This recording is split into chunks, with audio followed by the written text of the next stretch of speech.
வணக்கம் நண்பர்களே, மீண்டும் ஒரு வீடியோவில் உங்களை சந்திப்பதில் மிக்க மகிழ்ச்சி. நாம் இப்பொழுது துபாய் விசா அப்டேட்டை பற்றி தான் பார்க்க இருக்கிறோம். துபாயில் விசிட் விசாவில் பல்வேறு மாற்றங்கள் வந்திருக்கிறது, நீங்கள் அறிந்திருப்பீர்கள். அதை பற்றிய அப்டேட்டை தான் நாம் இப்பொழுது பார்க்க இருக்கிறோம். துபாய்க்கு நாம் எல்லாம் முன்பு விசிட் விசா எடுத்து நம்முடைய உறவினர்கள், நண்பர்கள் இல்லை ட்ராவல் ஏஜென்சி மூலமாக விசிட் விசா எடுத்து நாம் பஸ்ஸில் டிக்கெட் எடுத்து போவது போல் துபாய் போய் வந்து அங்கே வேலை தேடி வந்தோம். அப்படியாக நமக்கு மிகவும் பரிச்சயமாக, உபயோகமாக, நம்முடைய ஈஸியாக நமக்கு போய் வரக்கூடிய அந்த துபாயில் இப்பொழுது அந்த விசா முறையில் சில மாற்றங்கள் கொண்டு வந்திருக்கிறார்கள். உலக நாடுகளில், ஐரோப்பிய நாடுகளில் உள்ள முறைகள் போல அந்த சட்டத்திட்டங்களை இப்படி அவர்களும் இந்த மாற்றங்களை கொண்டு வந்திருக்கிறார்கள். Visit visa, job seeker visa, freelancer visa என்று அதற்குரிய அந்தந்த சட்டத்திட்டங்களை சிறிது கடுமையாக ஆக்கியதுடன் புதிதாக இந்த ஜாப் சீக்கர் விசா, ஃப்ரீலான்சர் விசாவையும் அறிமுகப்படுத்தியிருக்கிறார்கள். பாருங்கள், ஒன்று ஒன்றாக பார்ப்போம். முன்பெல்லாம் நாம் எடுத்து போய் வந்த டூரிஸ்ட் போவதற்கான விசா, விசிட் விசா. இந்த விசிட் விசா இப்பொழுது டூரிஸ்ட்டுகளுக்கு மாத்திரம் என்று அவர்கள் முடிவு செய்திருக்கிறார்கள். ஆகையாதான் யார் டூரிஸ்ட் விசாவில், விசிட் விசாவில் போனாலும் அவர்கள் அங்கு சுற்றி பார்க்க மட்டுமே போக முடியும். அதற்காக தான் அவர்களுக்கு அவர்களுடைய வருகையின் போது கன்ஃபார்ம் ரிட்டர்ன் டிக்கெட்டும், கன்ஃபார்ம் எந்த ஏர்லைன் போகிறார்களோ அந்த ஏர்லைன்லேயே கன்ஃபார்ம் ரிட்டர்ன் டிக்கெட் வைத்திருக்க வேண்டும். அவர்கள் 1 மாத விசாவாக இருந்தால் 3000 திரகம், 3 மாதம் விசாவாக இருந்தால் 5000 திரகம் ஈக்குவலான பணம் அவர்கள் வைத்திருக்க வேண்டும். இல்லைங்கள் கிரெடிட் கார்டு வைத்திருக்க வேண்டும். அவர்கள் அங்கு தங்குவதற்கு ஹோட்டல் புக்கிங் வேண்டும். இல்லை என்றால் உறவினர்கள், நண்பர்களோடு தங்குவதாக இருந்தால் நண்பர்கள், உறவினர்களுடைய எமிரேட்ஸ் ஐடி மற்றும் டெனன்சி கான்ட்ராக்ட் வைத்திருக்க வேண்டும். இவையெல்லாம் அங்குள்ள இமிக்ரேஷன் அதிகாரி சோதிப்பார். சில பேர் சொல்கிறார்கள் அவர் சோதிப்பதில்லை என்று. ஆனால் அது அங்குள்ள இமிக்ரேஷன் அதிகாரிகளின் மனோநிலையை பொறுத்தது. திடீரென்று சோதிப்பார்கள், திடீரென்று சில பேருக்கு விட்டு விடுவார்கள். ஆகியால் இவைகளெல்லாம் எடுக்காமல் நீங்கள் போக வந்தால் நீங்கள் தான் நஷ்டமடைவீர்கள்.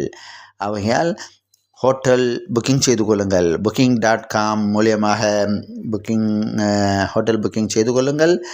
அடுத்தது, நண்பர்கள் இருந்தால் அவர்களுடைய எமிரேட்ஸ் ஐடி மற்றும் டெனன்சி கான்ட்ராக்ட் இருந்தால் அதையும் வாங்கி வைத்துக்கொள்ளுங்கள்.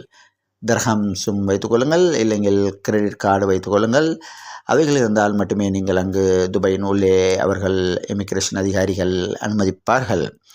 அடுத்தது, நீங்கள் அங்கு போய் வேலை பழைய முறைப்படி தேடினாலும் எந்த இடத்திலும் நீங்கள் வேலை செய்யக்கூடாது. அப்படி நீங்கள் விசிட் விசாவில் போய் வேலை செய்யும் பொழுது பிடிபட்டால் லட்சக்கணக்கில் அபராதம் விதிக்கப்படுவதோடு மட்டுமல்லாமல் திரும்ப நீங்கள் யுஏஇக்கு போக முடியாத அளவுக்கு தடை செய்து விடுவார்கள். ஆகையால் கவனத்தில் கொள்ளவும். வேலைக்கு போக விரும்புபவர்கள் ஜாப் சீக்கர் விசாவில் போகவும். ஜாப் சீக்கர் விசாக்கள் இப்பொழுது நேரடியாக நீங்கள் கவர்மெண்டுடைய வெப்சைட் மூலமாகவே எடுத்துக்கொள்ள முடியும். ட்ராவல் ஏஜென்சியோ நண்பர்களையோ நீங்கள் அணுக வேண்டாம். அந்த லிங்கை நான் இதில் தர இருக்கிறேன். நேரடியாக நீங்கள் கவர்மெண்ட் வெப்சைட் மூலமாகவே 60 நாள், 90 நாள், 120 நாள் ஜாப் சீக்கர் விசாவை நீங்கள் எடுத்துக்கொண்டு அங்கு போய் வேலை தேட முடியும். 1000 திரகம் அதற்கு நீங்கள் டெபாசிட் கட்ட வேண்டும். அந்த 1000 திரகம் உங்களுக்கு நீங்கள் வேலை கிடைக்காமல் திரும்பினால் அந்த 1000 திரகம் நீங்கள் திரும்ப பெற்றுக்கொள்ளலாம். 1000 திரகம் டெபாசிட் வைக்க வேண்டும். இந்த ஜாப் சீக்கர் விசாவுக்கு நீங்கள் எங்கும் போய் வேலை தேடலாம். அதுக்கு அடுத்தது ஃப்ரீலான்சர் விசா என்று ஒன்று அறிவித்திருக்கிறார்கள். அந்த ஃப்ரீலான்சர் விசா நீங்கள் எடுத்து போய்விட்டால் உங்களுடைய இஷ்டம் போல் நீங்கள் எங்கும் எந்த கம்பெனியிலும் வேலை செய்யலாம். அது 1 வருடம், 2 வருடம் என்று அந்த ஃப்ரீலான்ஸ் விசாவை அறிமுகப்படுத்தியிருக்கிறார்கள். அது எடுத்து போனால் உங்களுக்கு ஒரு கம்பெனியில் வேலை செய்து பிடித்தால் வேலை செய்யலாம், பிடிக்கவில்லை என்றால் வேறு கம்பெனி வேலை செய்யலாம். இல்லை என்றால் நீங்கள் ஒரு 2-3 கம்பெனிகளில் பார்ட் டைம் செய்வதாக இருந்தாலும் அந்த ஃப்ரீலான்சர் விசா போல் நீங்கள் அதன் மூலம் செய்து கொள்ளலாம். அதற்காக தான் அதை கொண்டு வந்திருக்கிறார்கள். சிறிய சிறிய கம்பெனிகளுக்கு அதிகம் வேலை இருக்காது, ஒரு ஆளை வைக்க முடியாது. அவர்களுக்கு வாரம் ஒரு முறை தான் அவர்களுடைய அக்கௌண்ட்ஸை பார்க்க ஆட்கள் தேவைப்படும். அதனால் தான் அவர்கள் இந்த ஃப்ரீலான்ஸ் விசாவை அறிமுகப்படுத்தியிருக்கிறார்கள். அதுபோல் எடுத்துக்கொண்டு நீங்கள் போனால் உங்களுடைய இஷ்டப்படி எங்கிருந்தும் நீங்கள் எந்த கம்பெனியிலும் வேலை செய்யலாம். இப்படியாக இந்த மாற்றங்கள் எல்லாம் வந்திருக்கிறது. இதையெல்லாம் கவனத்தில் கொள்ளுங்கள். கவனத்தில் கொண்டு அதற்கேற்றவாறு நீங்கள் உங்களுடைய பயணங்களை அமைத்துக் கொள்ளுங்கள்.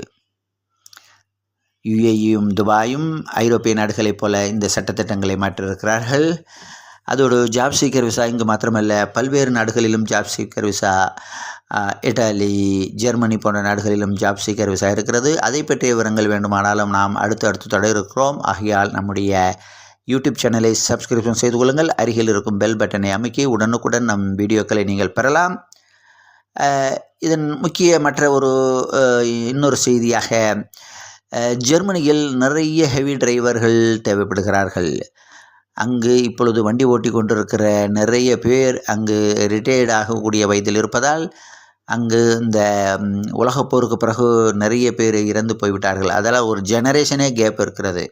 ஆகையால் அங்கே நிறைய ஹெவி டிரைவர்களும் மற்ற ஆட்களும் தேவைப்படுகிறார்கள். அதனால் துபாய் மற்ற நாடுகளில் லைட் டிரைவராக இருக்கக்கூடியவர்கள் கூட ஹெவி டிரைவர் லைசன்ஸ் எடுத்துக்கொண்டால் அங்கு போவதற்கான வாய்ப்புகள் அதிகமாக இருக்கின்றன. ஐரோப்பிய நாடுகளில் ஹெவி டிரைவர்களுக்கு நல்ல வாய்ப்பு இருக்கிறது. அதுபோல் மெடிக்கல் ஃபீல்டில் இருப்பவர்களுக்கு யூகே மற்றும் கனடா போன்ற நாடுகள், இங்கெல்லாம் நர்ஸ் படித்தவர்களுக்கும் மெடிக்கல் லைனில் உள்ளவர்களுக்கும் நல்ல வாய்ப்புகள் இருக்கின்றன. ஆகையால் ஏதாவது ஒரு தொழிலை கற்றுக்கொள்ளுங்கள். அதன் மூலம் உங்களுடைய வாழ்க்கையை நீங்கள் வளமாக அமைத்து கொள்ள முடியும். இன்னும் நல்ல பயனுள்ள தகவல்கள் தொடர்ந்து வர இருக்கின்றன. ஆகையால் நம்முடைய சேனலை சப்ஸ்கிரைப் செய்யுங்கள். நண்பர்களும் உறவினர்களும் பயன்பெறும் வகையில் ஷேர் செய்யுங்கள்.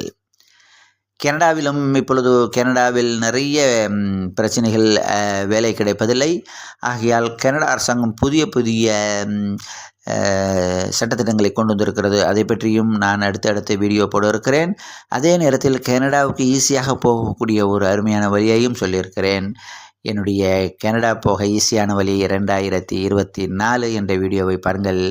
நீங்கள் +2 படித்திருந்தால் எப்போதும், ஆங்கில டெஸ்ட்டில் 4ஆம் நிலை பாஸ் இருந்தால் போதும், கேர்கிவர் விசா மூலம் நீங்கள் போகலாம். அங்கும் நிறைய ஹெவி டிரைவர்களுக்கு வேகன்சி இருக்கிறது. ஆகையால் ஹெவி டிரைவர் லைசன்ஸ் முடிந்தவர்கள் எடுத்து வைத்துக் கொள்ளுங்கள்.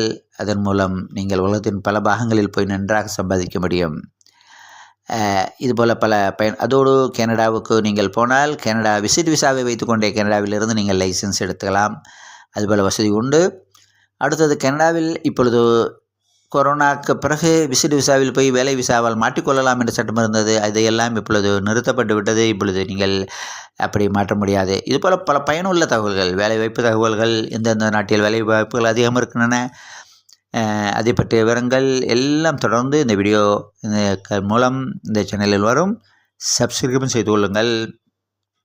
உடனுக்குடன் நீங்கள் வீடியோவை பெற பெல் பட்டனை அமைக்கி உடனுக்குடன் வீடியோ பெறுங்கள். என்றும் இணைந்திருங்கள். நன்றி, வணக்கம்.